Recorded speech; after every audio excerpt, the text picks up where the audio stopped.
नमस्कार साथियों, आपके अपने YouTube चैनल साहिर क्लासेज में आप लोगों का स्वागत है। ये बेसिक मैथ की आज दूसरी क्लास है। मैंने पहली क्लास कल लिया था। यदि आप लोगों ने नहीं देखा है तो हमारे चैनल पर जाकर आप उसको देख लीजिए। जो भी बच्चे मैथ में एकदम कमज़ोर हैं, उनको मैथ में कुछ नहीं आता है, वो हमारे चैनल से जुड़े। उनको एकदम बेसिक से मैथ पढ़ाई जाएगी और बहुत अच्छे तरीके से समझाया जाएगा। उसके बाद आप उनको हाई लेवल पे लाया जाएगा। ये हमारी बेसिक मैथ की जो क्लास है, लगभग मान के चलिए 9 से 10 दिन की क्लासेज रहेंगी। तो आप लोग जुड़िए और ज़रूर इसको देखिए। और आप लोगों से एक निवेदन है कि हमारे चैनल को आप लाइक, सब्सक्राइब और शेयर करना ना भूलें। तो आइए देखते हैं आज की क्लास में। देखिए, बेसिक मैथ की आज जो सेकेंड क्लास है, इसमें हम मैथ में कुछ इम्पोर्टेंट फैक्ट्स पढ़ लेते हैं। कुछ इम्पोर्टेंट फैक्ट्स होते हैं जिनको जानना बहुत ही ज़रूरी होता है। जैसे क्या होता है, देखिए, किसी संख्या में शून्य से गुणा किया जाए या शून्य में किसी संख्या से गुणा किया जाए तो गुणनफल हमेशा शून्य प्राप्त होता है। कहने का मतलब है कि कोई संख्या हो, यदि इसमें शून्य से गुणा किया जाता है या शून्य में किसी संख्या से गुणा किया जाता है तो हमेशा गुणनफल क्या होता है, हमारा शून्य होता है। देखिए, जैसे हमने संख्या 5 में शून्य से गुणा किया तो गुणनफल कितना हमारा आया, शून्य। और शून्य में 5 से गुणा किया तो गुणनफल हमारा कितना आया, शून्य। ऐसे कोई भी संख्या, कितनी भी संख्याएं दी हैं, अगर उसमें शून्य सम्मिलित है तो गुणनफल कितना आएगा, हमारा शून्य आएगा। जैसे देखिए, 8 गुणे 0 गुणे 11 गुणे 9, तो हमारा गुणनफल कितना आया, शून्य आया। तो कोई भी संख्या हो, यदि उसमें शून्य से गुणा किया जाता है या शून्य में किसी संख्या से गुणा किया जाता है तो गुणनफल हमेशा क्या आता है, शून्य आता है।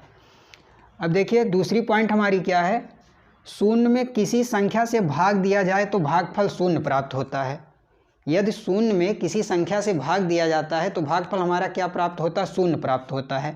जैसे देखिए, शून्य में यदि हम 7 से भाग देते हैं तो भागफल हमारा क्या आएगा, शून्य आएगा। शून्य में 13 से भाग दिए तो भागफल क्या हमारा प्राप्त हुआ, शून्य प्राप्त हुआ।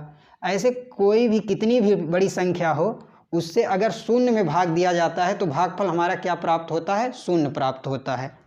अब हम लोग तीसरा, इसी में इसका दूसरा एक फैक्ट देख लेते हैं क्या है। और यदि किसी संख्या में शून्य से भाग दिया जाए, और यदि किसी संख्या में शून्य से भाग दिया जाए तो भागफल हमेशा अनंत प्राप्त होता है। जैसे यहाँ पर आप देख लीजिए, एक संख्या ए हमने लिया, उसमें शून्य से भाग दिया तो भागफल हमारा क्या प्राप्त हुआ, अनंत। ऐसे ऊपर अगर कोई संख्या है और उसमें शून्य से भाग दिया जाता है तो भागफल हमेशा क्या प्राप्त होता है, अनंत प्राप्त होता है। अब हम लोग तीसरा फैक्ट देखते हैं। किसी संख्या की घात शून्य होने पर उसका मान 1 होता है। यदि कोई संख्या है और उसके घात पर 0 लगा है, शून्य लगा है, तो उसका मान हमेशा क्या होता है, 1 होता है। जैसे देखिए, a की पावर 0, तो इसका मान क्या हो जाएगा, 1। ऐसे हमने एक संख्या ले लिया 7, 7 के पावर 0, तो इसका मान कितना आएगा, 1। कितनी भी बड़ी संख्या हो, यदि उसके पावर में 0 है तो उसका मान हमेशा 1 आएगा। ये लोग आप लोग ध्यान रखिएगा। अब हम लोग कुछ जोड़ घटाव के नियम देख लेते हैं। कुछ इसके भी फैक्ट होते हैं जोड़ घटाव में। अब देखिए, जैसे दिया है एक फैक्ट है, धनात्मक संख्याएं सदैव आपस में जुड़ती हैं। मतलब कोई भी दो धनात्मक संख्याएं हैं तो हमेशा आपस में क्या होती हैं, जुड़ती हैं, और चिन्ह प्लस का लगता है। जैसे 3 + 2 = 5। यहाँ पर एक नोट आप लोग देखिएगा, यदि किसी संख्या के पहले कोई चिन्ह ना हो, यदि कोई संख्या दी गई है, उसके पहले यदि कोई चिन्ह नहीं लगा है तो उसके पहले धन चिन्ह माना जाता है। जैसे एक संख्या हमारी दी थी 4, अगर इसके पहले कोई चिन्ह नहीं लगा है तो उसके पहले धन चिन्ह माना जाता है। तो आप लोग ये ध्यान रखिएगा। देखिए, जोड़ घटाव का अगला फैक्ट क्या हमारा, धनात्मक और ऋणात्मक संख्याएं सदैव आपस में घट जाती हैं और चिन्ह बड़ी संख्या का लगता है।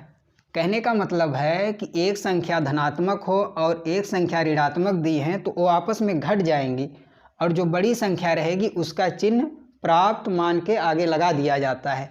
जैसे एग्जाम्पल के माध्यम से हम लोग समझते हैं। एक संख्या हमने लिया +8 - 11, तो क्या होता है, जब असमान चिन्ह रहते हैं तो बड़ी संख्या में से हमेशा छोटी संख्या घट जाती है, और जो बड़ी संख्या के सामने चिन्ह रहता है वही हम लोग प्राप्त मान के सामने लिख देते हैं।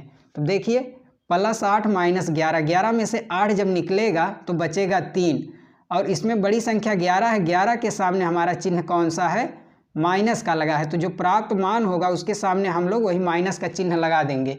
ऐसे दूसरे एग्जाम्पल में देख लेते हैं, -7 + 9। अब जब इन दोनों को घटाएंगे तो बड़ी संख्या हमारी 9 है, 9 में से 7 घटेगा तो आएगा कितना, 2। तो लेकिन 9 के सामने चिन्ह कौन सा लगा है, प्लस का लगा है, तो यही हमारा प्राप्त मान के सामने लगा देंगे। ठीक है, अगला फैक्ट देखते हैं। ऋणात्मक संख्याएं आपस में जुड़ जाती हैं और चिन्ह किसका लगता है, माइनस का लगता है। यदि दो संख्याएं दी हों, जैसे देखिए एग्जाम्पल के माध्यम से समझते हैं, दो संख्याएं दी और उनका चिन्ह क्या हो, ऋणात्मक हो, तो वो क्या होंगी, आपस में जुड़ जाएंगी। जुड़ने के बाद जो प्राप्त मान होगा, लेकिन वो भी क्या होगा, ऋणात्मक प्राप्त होगा। उसके सामने कौन सा चिन्ह लगेगा, ऋण का चिन्ह लगेगा। तो यदि कहीं पर जोड़ घटाव के नियम में यदि कहीं पर दो संख्याएं दी हों लेकिन उनके सामने चिन्ह कैसा हो, दोनों का ऋणात्मक चिन्ह हो, तो आपस में जुड़ेंगी लेकिन चिन्ह कौन सा लगेगा, माइनस का चिन्ह लगेगा। चलिए अब हम लोग थोड़ा गुणा से संबंधित कुछ फैक्ट देख लेते हैं। अब देखिए जैसे गुणा में कुछ होते हैं, जैसे यदि प्लस प्लस का गुणा हो, यदि धनात्मक गुणा हो तो कौन सा कैसा मान प्राप्त होगा, धनात्मक मान प्राप्त होगा।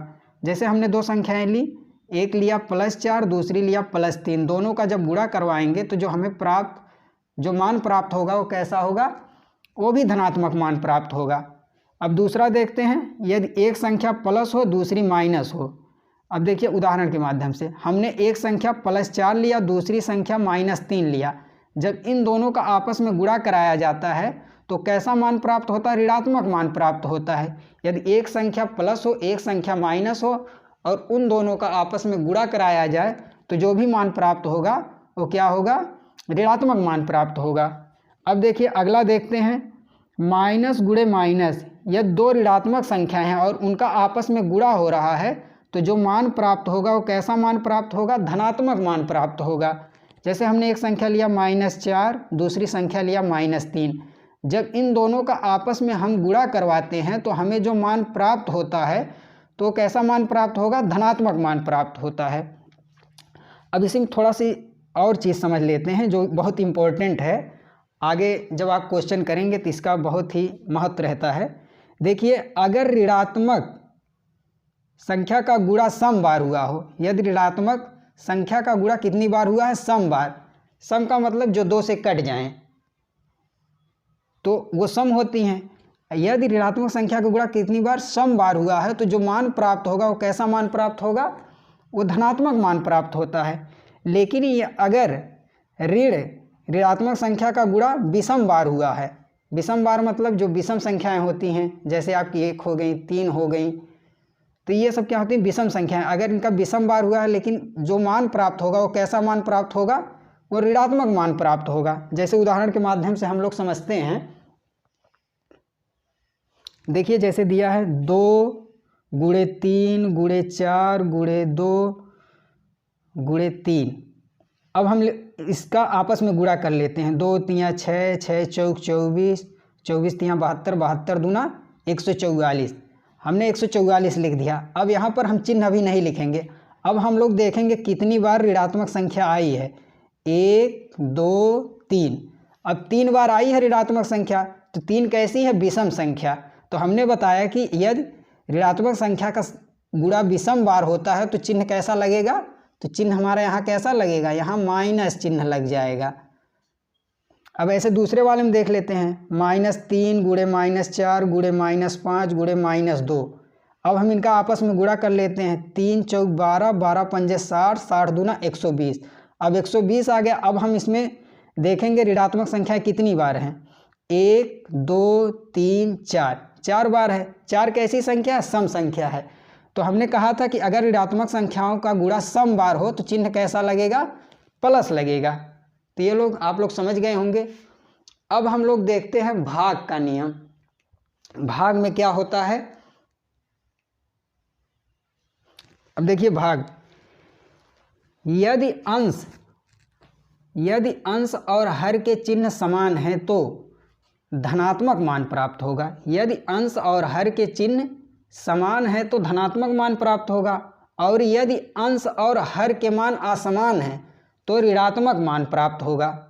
जैसे देखिए हमने लिखा कोई संख्या a/b, तो ऊपर की जो संख्या होती उसको अंश बोलते हैं और नीचे की जो संख्या होती उसको हर बोलते हैं। हमने कहा कि यदि अंश और हर के चिन्ह समान है, तो जैसे मान लीजिए ऊपर भी हमने प्लस ले लिया, जैसे यहाँ ले रहे हैं +6 और नीचे ले रहे हैं +2, तो इनसे जो मान प्राप्त होगा वो कैसा मान प्राप्त होगा? धनात्मक मान प्राप्त होगा। अब हम लोग इसको काट देते हैं, समान चिन्ह है तो चिन्ह भी कट जाएंगे, 2 × 2, 2 × 3 = 6, तो हमें ये चिन्ह कैसा प्राप्त हुआ? धनात्मक। तो यदि दोनों चिन्ह समान है तो मान कैसा? अब यहाँ देख लेते हैं, अगर यहाँ लेते हैं 6/-2, तो ऊपर हमारा तो धनात्मक हो गया, नीचे कैसा हो गया? ऋणात्मक हो गया। अब हम इसको काट देते हैं, 2 × 2, 2 × 3 = 6, तो यदि असमान चिन्ह है तो मान कैसा प्राप्त होगा? ऋणात्मक मान प्राप्त होगा। यहाँ आ गया। अब यहाँ देखिए एक दिया है, जैसे यहाँ ले लेते हैं -6 -2। अब देखिए चिन्ह समान है, तो क्या होता है? हमने बताया यदि चिन्ह समान हो ऊपर नीचे तो मान कैसा प्राप्त होगा? धनात्मक। तो हम चिन्ह को काट देते हैं, 2 × 2, 2 × 3 = 6, चिन्ह कैसा, मान कैसा प्राप्त हुआ? धनात्मक। अब यहाँ पर भी देख लेते हैं, ऊपर ले लेते हैं -6/-2। अब ऊपर तो हमारा चिन्ह ऋणात्मक हो गया, नीचे धनात्मक हो गया।